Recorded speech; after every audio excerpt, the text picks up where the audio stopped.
శ్రావణ మాసంలో వచ్చిన మొదటి మంగళవారమే నాగపంచమి వచ్చింది. ఇదే రోజు గరుడ పంచమి కూడా. ఎంతో విశేషమైన రోజు ఈ నాగపంచమి.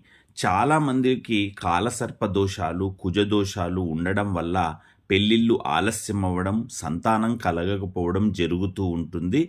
అలాగే భార్యాభర్తల మధ్య కూడా వివాదాలు అంటే గొడవలు తరచుగా జరుగుతూ ఉంటాయి. అలాంటి వాళ్ళు ఇవాళ సుబ్రహ్మణ్య స్వామిని అభిషేకించిన, పూజించిన, అలాగే సుబ్రహ్మణ్య స్వామికి హోమం చేసినా కూడా విశేషమైన ఫలితాలు లభిస్తాయి. మరీ ముఖ్యంగా మహిళలు ఇవాళ మంగళ గౌరీ వ్రతం చేయడం ఎంతో ఉత్తమం.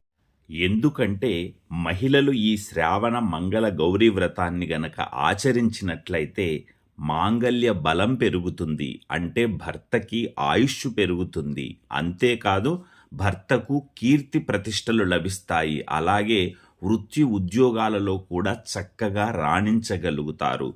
ఇలాంటి ఎన్నో విశేషాలు ఈ నాగపంచమికి ఉన్నాయి. కాబట్టి మహిళలు ముఖ్యంగా ఖచ్చితంగా శ్రావణ మంగళ గౌరి వ్రతాన్ని ఆచరించండి. శుభం భూయాత్.